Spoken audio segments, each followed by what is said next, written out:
ஆனுங்க மக்களே, இப்போ எங்கெங்க போறோம்? இப்போ நம்ம வந்து வாத்துக்கறி எடுக்க போறோம். வாத்து இல்லைன்னா குடல், ரெண்டுல எது கிடைக்குதோ ஃபர்ஸ்ட் ப்ரிஃபரன்ஸ் என்னது? குடல். குடல் இல்லைன்னா வாத்து.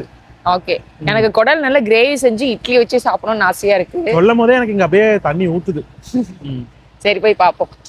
ஸோ சண்டே வந்துட்டு என்னென்ன பண்ண போறோம்? இந்த பிள்ளை இன்னைக்கு வந்து பொங்கல் கலைக்கிறதுக்கு அம்மா அப்பா வரேன்னு சொல்லியிருந்தாங்க. ஸோ அதுக்காகவும் நம்ம பல வேலைகள்லாம் ரெடி பண்ண வேண்டியிருக்கு. சரி ஓகே, போவோமா? போலாம். வாரம் ஃபுல்லா வந்துட்டு ப்ரெஷர் ஆகி ஓடி டென்ஷனு தலைவலி இப்படி இருந்து, அதுவும் காலை நேரமா எழுந்திரிச்சு சமைக்கிறது அந்த வேலையெல்லாம் தாண்டி சண்டேனா அப்பா பனி பெத்தன்னு தெரியுமா? 11 மணி. 11 மணி. உங்களுக்கு பாக்குறது காலையில 8 மணி மாதிரி தெரியலாம். 11 மணி ஆகுது. எந்திரிச்சதே 9 மணி 10 மணிக்கு தான் எந்திரிச்சது. ஸோ வந்து நம்ம பொறுமையா எடுத்து பொறுமையா சமைச்சு பொறுமையா சாப்பிட்டு ஜாலியா விஜய் டிவி போட்டு நீயா நானா இல்ல ஏதோ ப்ரோக்ராம் இல்லைன்னா ஏதோ படம் ஏதாச்சும் பார்த்துட்டு ஜாலியா என்ஜாய் பண்ண போறோம். இன்னைக்கு இந்த சண்டே நீங்க என்ன பண்ணீங்கன்னு மறக்காம கமெண்ட்ல சொல்லுங்க. ஆமா, இருங்க கடைக்கு போறதுக்கு முன்னாடி ஸ்கின் கேர் பண்ணிடலாம். அதுக்கு வந்துட்டு இந்த கியூ ஸ்கின்னோட டீப் கிளென்ஸ் ஃபேஸ் வாஷ் வச்சு நான் ஃபேஸ் வாஷ் பண்ணிட்டேன். இப்போ எப்பயும் போல மற்றதெல்லாம் அப்ளை பண்ணிடலாம். சண்டே கூட பண்ணுவியா? ஸ்கின் கேர்னா டெய்லியும் பண்ணணும் சரியா? அப்பதான் வந்துட்டு ஸ்கின் நல்லா என்ன சொல்றது க்ளோயிங்காக நல்லாயிருக்கும். ஃபஸ்ட்டு வந்துட்டு இந்த கிளைகோ கிளியர் க்ரீமும் அப்புறமா அஸ்லை கிளியர் க்ரீம் ரெண்டுமே அப்ளை பண்ணிக்கலாம். நீங்கள் இந்த ஸ்கின் கேர் ப்ராடக்ட்டை தான் வாங்கணும்னு இல்லை, நீங்கள் எந்த ப்ராடக்ட் யூஸ் பண்ணுறதா இருந்தாலும் கண்டிப்பாக வந்துட்டு நீங்கள் 3 months வரைக்கும் நல்லா யூஸ் பண்ணிகிட்டே இருந்தீங்கன்னா தான் எல்லாமே நல்லா டிஃப்ரென்ஸ் தெரியும். இது மட்டும் இல்லை, சாப்பிட்ற விஷயம், நீங்கள் மெடிசன் எடுத்துக்கிறது எல்லாமே வந்துட்டு இந்த 48 நாள் 2 மண்டலம்னு ஏதோ சொல்லுவாங்கல்ல, அந்த மாதிரி நீங்கள் ரெகுலராக யூஸ் பண்ணணும். அப்போ தான் வந்து டிஃப்ரென்ஸ் தெரியும். செரமைட் கேர் க்ரீமு இது வந்து ஹைட்ரேஷனாகவும் நல்லா நரிஷிங்காகவும் இருக்குது இது அப்ளை பண்ணும்போது. ஏன்னா இதில் வந்துட்டு நம்ம எல்லாத்துக்கும் தெரிஞ்ச ஹைலோரானிக் ஆசிட் யூஸ் பண்ணியிருக்காங்க. அதனால் வந்துட்டு நல்லாயிருக்கும், நல்ல ஹைட்ரேஷனாக தெரியும். ஸோ இந்த கியூப் ஸ்கின் ப்ராடக்ட்லாம் வந்துட்டு நீங்கள் வாங்கணும்னு நினச்சிங்க அப்படின்னா டிஸ்கிரிப்ஷனில் ஆப் லிங்க் கொடுத்துருக்கோம். ஸோ அதை நீங்கள் கிளிக் பண்ணிங்கன்னா உங்களுக்கு டேரெக்டாக வந்துட்டு ஆப் ப்ளே ஸ்டோரில் போய் நீங்கள் ஆப் டவுன்லோட் பண்ணிக்கலாம். டவுன்லோட் பண்ண உடனே அது நீங்கள் ஓப்பன் பண்ணும்போது உங்கள் ஃபேஸ் வந்துட்டு ஏஐ டெக்னாலஜி யூஸ் பண்ணி ஸ்கேன் பண்ணிவிட்டு அதில் எங்கெங்கே பிம்பிள்ஸ் இருக்குது டார்க் சர்க்கிள்ஸ் இருக்குன்னு ரவுண்ட் பண்ணி காமிக்கும். இதுக்கப்புறமா உங்களுக்கு ஒரு டாக்டரை அலாட் பண்ணி உங்கள்கிட்ட டிஸ்கஸ் பண்ணுவாங்க. உங்களுக்கு எத்தனை நாளாக இந்த ப்ராப்ளம் இருக்குது, என்னென்னலாம் மெடிசன் எடுத்துக்கிறீங்கன்னு ஹிஸ்ட்ரியெல்லாம் கேட்டு தெரிஞ்சுட்டு அப்புறமா இந்த மாதிரி ஒரு கிட் வந்துட்டு சஜஸ்ட் பண்ணுவாங்க. அந்த கிட் தான் நான் இப்போ யூஸ் பண்ணிகிட்ருக்கேன். இந்த கிட் வந்துட்டு நீங்கள் 1 டைம் பர்ச்சேஸ் பண்ணிங்கன்னா 3 to 4 மாதம் வரும். எனக்கு இப்போ காலியாக போது, நான் மறுபடியும் வாங்க போகிறேன். ஸோ நீங்கள் ஒரு டைம் வாங்குறோமே அமௌண்ட் அதிகமாக இருக்குன்னு நினைக்க வேணாம். இது நீங்கள் வாங்கும் போது தீபன் 100ங்கிற கூப்பன் கோட் யூஸ் பண்ணிங்கன்னா உங்களுக்கு 100 rupees ஆஃபருமே கிடைக்கும். இதில் சன்ஸ்க்ரீன் இருக்குது. வெளியே வந்து வெயில் எதுவும் இல்லை, இப்போ ஒரே மழை வர அந்த மாதிரி குளிராக தான் இருக்குது. அதனால் இதை நான் போட்டுக்கல. மற்ற க்ரீம்லாமே நான் போட்டு கிளம்பியாச்சு. சரி கடையில் போய் பார்க்கலாம். அம்மா எங்கள் தாங்காளி அம்மா நழுதல் தாயி அம்மா எங்கள் காளி அம்மா. எதுக்கு வீடியோ எடுக்கிறோம்னா, இப்போ எதிர்த்தாப்புல ஒரு ஆட்டோ எங்களை இடிச்சுதுன்னா இன்சூரன்ஸ் கிளைம் பண்ணுறதுக்கு தான் வீடியோ எடுக்கிறோம். ஏதுவி பாரு, இப்போ இந்த வண்டி வந்து இடிச்சிருக்கோம். அது இடிச்சிருந்தா நாம போய் கேஸ் போடுறதுக்காக தான் வீடியோவே எடுக்கிறோம். வாத்துக்கறி கடையே இருக்கு. ஸோ நமக்கான வாத்தை பிடிக்கிறாங்க. பார்க்க க்யூட்டாக இருக்குது, அழகாக இருக்குன்னு சொல்லுவீங்க. என்ன பண்ணுறது, சாப்பிடும்போது அதை விட சூப்பராக இருக்கும். பிடிங்க அக்கா, ஓரளவுக்கு பெரிய வாத்தா பிடிங்கக்கா. ஸோ இங்கே வந்து பண்ணை குட்டை வச்சுருக்காங்க. இங்கே தான் வாத்து மேய விடுவாங்க. இன்னைக்கு ஹாய் க்யூட்டாக பார்க்குறேன். உடனே எடுத்துக்கலாமா பேசாம? ஓகே, ஒரு நாய்க்குட்டியை விடுறதில்ல, எங்கே போனாலும் நாய் எடுத்து வச்சுக்கிறது. ரோட்ல போற நாயெல்லாம் விட்டுறது. யாராச்சும் வளர்த்தாங்கன்னா இந்த நோய் அழகா இருக்கு, நம்ம எடுத்துக்கலாமான்னு கேக்குறது. ரோட்ல போற நாய் எடுத்துக்கலாம்னு கேட்டா நீ தான் மேல ஏதோ பூச்சி இருக்கு அதை இது பண்ண முடியாது. நாய் வளர்த்துறதெல்லாம் பெரிய கமிட்மெண்ட் ஜீவி. எங்கேயும் வெளியில போக முடியாது, ஒண்ணுமே பண்ண முடியாது. நாய் செம கியூட்டா இருக்கு, நல்லா அமைதியான நாய்.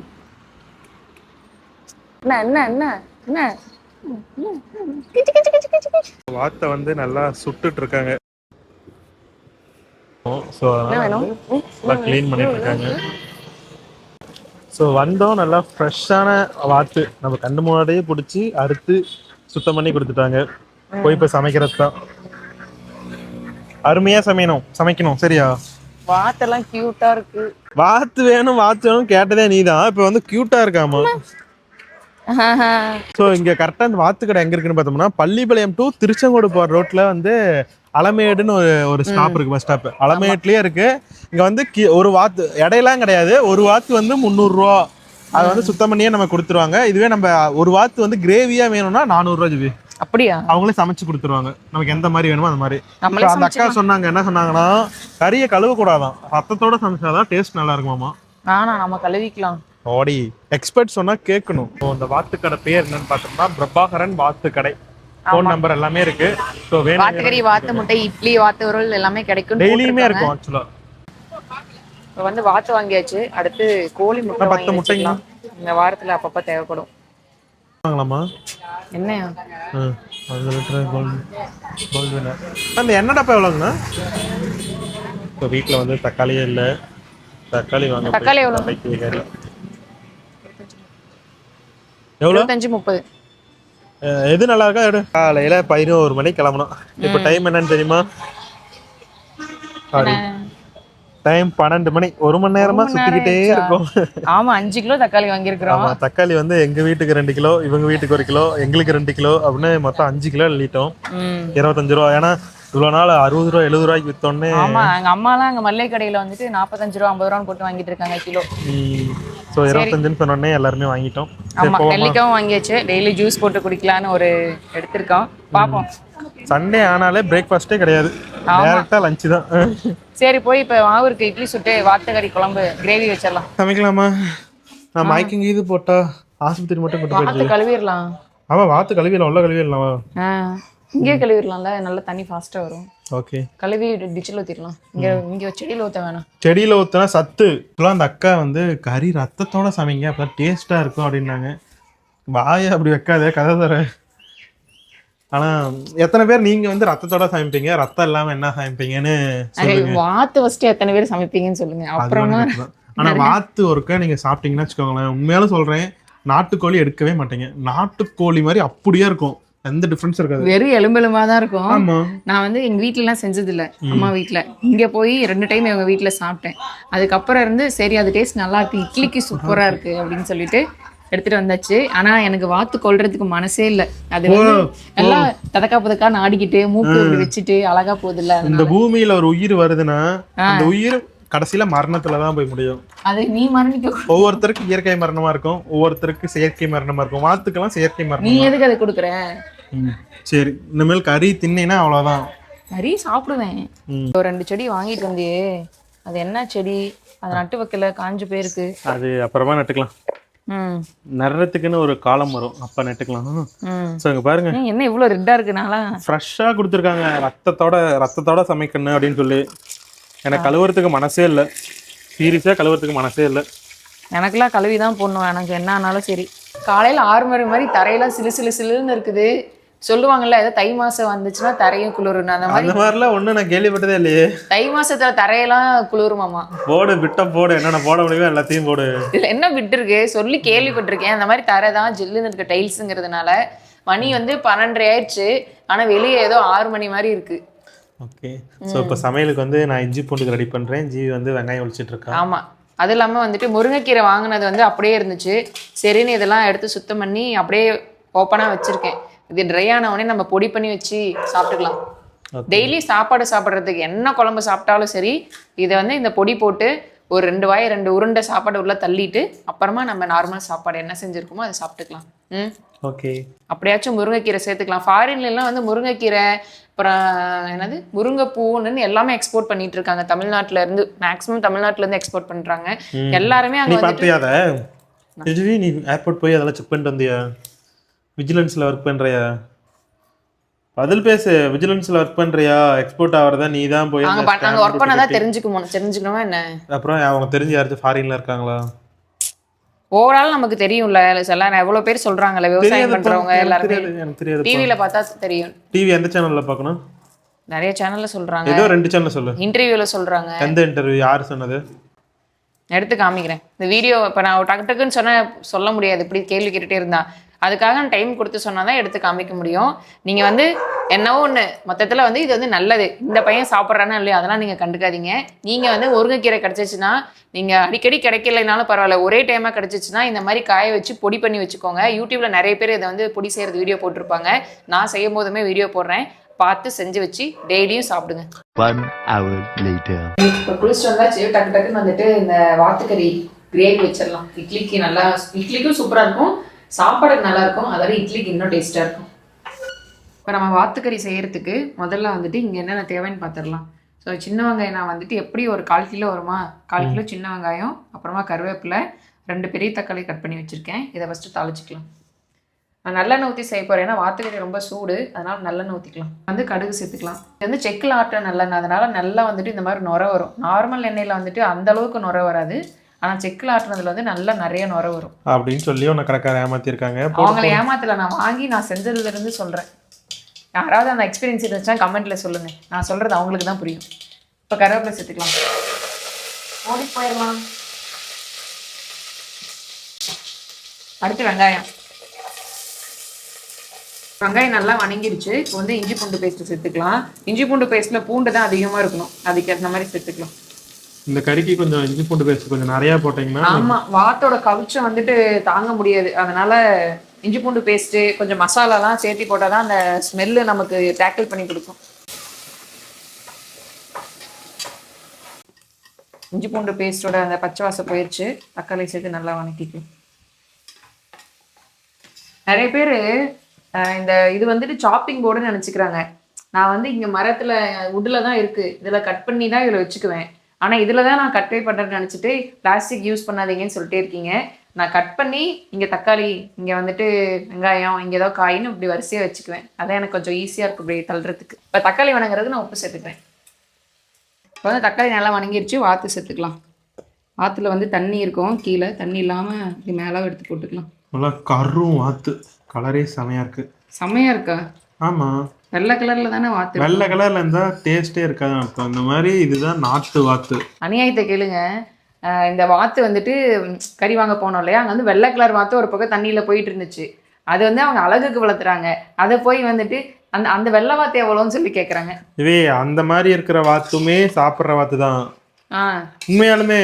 சரி, அவங்க சொல்லிட்டாங்க, தம்பி அதெல்லாம் ஆசைப்படாதப்பா, அது வந்துட்டு அழகுக்காக வளர்த்துற வாத்து, நீ சாப்பிட்றதுக்காக வளர்த்தல அப்படின்னு சொல்லிட்டாங்க. அப்புறம் என்னத்துக்கு அதுவும் ஒட்டுக்கா வச்சிருக்காங்க? ஒட்டுக்கா வைக்கலையா, தனியா கறி போடுற வாத்து எல்லாமே நெட்டுக்குள்ள இருந்துச்சு, வலைக்குள்ள இருந்துச்சு. மீதிய அந்த வாத்து வந்துட்டு அழகா வெளியே வந்துட்டு விளையாண்டு இருந்துச்சு தண்ணியில. அப்படிலாம் கிடையாது, வாத்துனா எங்களை பொறுத்த வரைக்கும் எல்லாம் ஒண்ணுதான். வந்து நல்லா மஞ்சத்தூள் ஆட் பண்ணிக்கலாம். நல்லா நிறைய போட்டிருக்கேன் மஞ்சத்தூள், எப்பயும் போடுறத விட கொஞ்சம் சேர்த்தியே போட்டிருக்கேன். இப்போ வந்து குழம்பு மிளகாத்தூள் வந்து அரைச்சது இருக்கு, ஸோ அது வந்துட்டு ஒரு 3 ஸ்பூன் சேர்த்துக்கலாம். ஆக்சுவலாக வாத்துக்குனே தனியாக ஒரு மசாலா போடணும், ஸோ அது இன்னும் ப்ரிப்பேர் ஆகாமல் இருக்கு. இதை கிளறி விட்டுறலாம். இப்போ வந்து வாத்துக்கான மசாலா வந்து அரைச்சிடலாம். அதுக்குள்ளே இது வந்து கொஞ்சம் தண்ணி விடட்டும். ஸோ இப்போ வந்து இந்த அளவுக்கு வந்துட்டு மிளகு, அப்புறமா சோம்பு, அப்புறம் பட்டை, சீரகம், இது எல்லாத்தையும் வறுத்து அரைச்சிக்கலாம். பல்லு வலிக்கு வைப்பாங்களே அது லவங்கம், அது ஒரு 4 வந்து அரைக்கும் போது ஆட் பண்ணிக்கலாம். அதை வறுத்துக்கலாம். மிளகு. ஸோ எதுவுமே எண்ணெய் ஊற்றக்கூடாது, எண்ணெய் ஊற்றாமல் நல்லா வறுத்துருக்கணும். ஆமாம், ஒரு 7 லவங்கம் சேர்த்துக்கலாம். அப்புறமா சோம்பு, கூடவே பட்டை, சீரகம் வந்து கடைசியில் சேர்த்துக்கலாம். வறுத்தாச்சு. இப்போ வந்து நம்ம கடைசி சீரகம் சேர்த்துக்கலாம். பாருங்க, நம்ம கொஞ்சம் கூட தண்ணியே சேர்த்தல, ஆனாலும் இவ்வளோ தண்ணி வந்திருக்கு. ஸோ நம்ம வறுத்து வச்ச மசாலா எல்லாமே அரைச்சாச்சு. இப்போ அந்த பவுடர் இதில் போட்டுடலாம். ஆல்ரெடி கிரேவி கொஞ்சம் காரமாக இருக்கிறதுனால இதில் நம்ம ஒரு 3/4 மட்டும் போட்டுக்கலாம். ஜீவிதா மேடம் காரம் அதிகமாக சாப்பிட மாட்டாங்க. இப்போ இவ்வளோ எடுத்து வச்சிடலாம். பாதி தான் போட்டிருக்கோம், நம்ம இல்லை 3/4 போட்டுடலாம். ஸோ இங்கே பாருங்கள், இப்போயே வந்து நல்ல கிரேவி பதத்துக்கு வந்துருச்சு, செம்மையாக நாக்கூறுது. இது வந்து ஒரு மூடி வச்சு ஒரு 2 விசில் 3 விசில் விட்டோம்னா தயாராகிற நாட்டுக்கோழி மாதிரியே தான். ஒரு 5 விசில் விடணும், அப்போதான் வேகும். எல்லாம் எலும்பெலும்பா இருக்குல்ல. அப்படி 5 விடணுமா? சரி, ஒரு 5 விசில் விட்டுட்டு அதுக்கப்புறம் பார்ப்போம். ஆக்சுவலாக இந்த 1 கிளாஸ் தண்ணி ஊற்றிட்டு அதுக்கப்புறம் தான் விசில் விடணும். நான் இன்னும் கொஞ்சம் தண்ணி ஊற்றணும், இன்னும் கொஞ்சம் தண்ணி ஊற்றிட்டு அதுக்கப்புறம் விடுங்க. நீங்கள் பாட்டுக்கு வரன்னு வச்சு விசில் விட்டிங்கன்னா அப்புறம் தீஞ்சு போயிடும். ஸோ தண்ணி விட்டுட்டு அதுக்கப்புறம் வேக வைப்போம், விசில் விடுவோம். குழம்பு வந்து நல்லா இப்போ கொதிச்சிட்டு இருக்கு. நான் உப்பு டேஸ்ட் பார்த்துட்டேன், கரெக்டாக இருக்குது. ஸோ நீங்களும் வந்து டேஸ்ட் பார்த்துட்டு மூடி வச்சு ஒரு 5 விசில் விட்டுக்கலாம். இப்போ வந்து இந்த பக்கம் வந்து இட்லிக்கு வந்துட்டு ஒலை வச்சுருக்கோம். ஸோ ஒலை கொதிச்சிருச்சு. இப்போ நம்ம வந்து இட்லி ஊற்றிடலாம். இந்த கேப்லேயே வந்துட்டு என்னால் முடிஞ்ச அளவுக்கு கிச்சனையும் க்ளீன் பண்ணிட்டேன். அப்போ 5 விசில் விட்டாச்சு. எப்படி இருக்குன்னு ஓப்பன் பண்ணி பார்ப்போம். இங்கே வரமாட்டேங்குதே, ஆர்வமாக இருக்கேன். என்ன கலர் இப்படி இருக்கு? கொஞ்சமாக தான் எண்ணெய் ஊற்றினேன், ஆனால் இதுலேருந்தே நிறைய எண்ணெய் வந்திருக்க மாட்டிருக்கு. நிறைய மிளகு எல்லாம் போட்டதுனால நல்லா கொஞ்சம் டார்க்காக வந்திருக்கு. ஸ்மெல் சூப்பராக இருக்கு, வாயில எச்சி ஊறுது. First tasting. எஸ், ஃபர்ஸ்ட் இந்த வெறுங்குழம்பு கொஞ்சம் எடுத்து வச்சிடலாம், அதுக்கப்புறம் வந்து தேங்காய் அரைச்சி ஊற்றிடலாம். அப்படியா? குழம்பு இதில் ஊற்றிட்டுவா? குழம்பு ஊற்றிடுறதுலையே, ஏன்னா இந்த வெறுங்குழம்பு பக்காவாக இருக்கும். எனக்கு ஈரல் பிடிக்கும், அதனால ஈரல் இதுலேயே எடுத்து வச்சிட்டேன். இதுலேயே சாப்பிட்லாம். இவருக்கு வந்துட்டு கொஞ்சம் தேங்காய் அரைச்சி ஊற்றி சாப்பிடணும்னு சொல்கிறாரு. ஆக்சுவலாக இப்போ சாப்பிட்டா சீக்கிரம் தீந்துருந்துச்சு. தேங்காய் சோறுனா நைட் வரைக்கும் வரும். வச்சிருந்து சாப்பிட்லான்னு. சூப்பராக இருக்குது. வீடியோ பார்த்துட்டு இருக்கவங்க எல்லாருமே வாங்க சாப்பிட்லாம். அடுப்பில் வந்துட்டு இங்கே பாருங்கள், இட்லி வந்து நல்லா பூ மாதிரி வந்திருக்கு. அது இல்லாமல் இன்னொரு இடத்தையும் ஊற்றிருக்கோம், ஒரு 4 இட்லி வர மாதிரி. 10லேனா என்ன பண்ணுறதுன்னு. ஸோ சுட சுட இட்லி ரெடி, வாத்து கிரேவி ரெடி. வாங்க சாப்பிட்லாம். ஸோ நல்லா கொதிக்குது. காமூடி தேங்காய், ஒரு கைப்பிடி பொட்டுக்கல்ல போட்டு அரைச்சிருக்கோம். இதை ஊற்றிடலாம்ல. வேணும்னா நீங்கள் இப்படி பண்ணலாம், இல்லைன்னா இந்தா இங்கே எடுத்து வச்சுருக்குல்ல, இந்த மாதிரி அப்படியே சாப்பிட்டுக்கலாம். சூப்பராக இருக்குது. நானே பாருங்கள் போட்டு ஒவ்வொரு பீஸாக காலி பண்ணிகிட்டு இருக்கேன். வாங்க சாப்பிட்லாம். சூப்பராக இருக்குது, அருமையாக இருக்குது.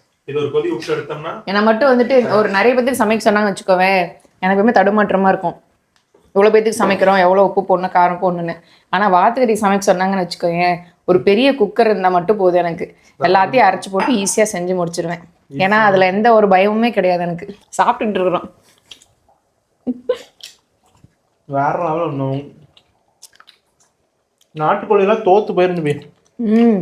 நாட்டுக்கோழியில் ஒரிஜினல் கிராஸ் எதுன்னு கண்டுபிடிச்சி வாங்க முடியல. டேரெக்டாக வாத்துக்கோழி வாங்கினோமா, சாப்பிட்டோமா, சளிக்கு மோடத்துக்கு சளிக்கு சூப்பராக இருக்குது. நல்ல சுட சுட இட்லி, வாத்து கிரேவி. எப்படி இருக்கு? ஆப்பா சூப்பராக இருக்குது. என்ன நினச்சி நானே பெருமைப்படுறேன். நல்லா இருக்கா? வீடியோ பார்க்குறவங்க எத்தனை பேர் வேணாலும் வாங்க, நான் சூப்பராக சமைச்சு தரேன். செம்ம டேஸ்ட்டாக இருக்குது. ஓகே, நீயும் சாப்பிட்டு எப்படி இருக்குன்னு சொல்லு. எல்லாரும் சாப்பிடலாம்.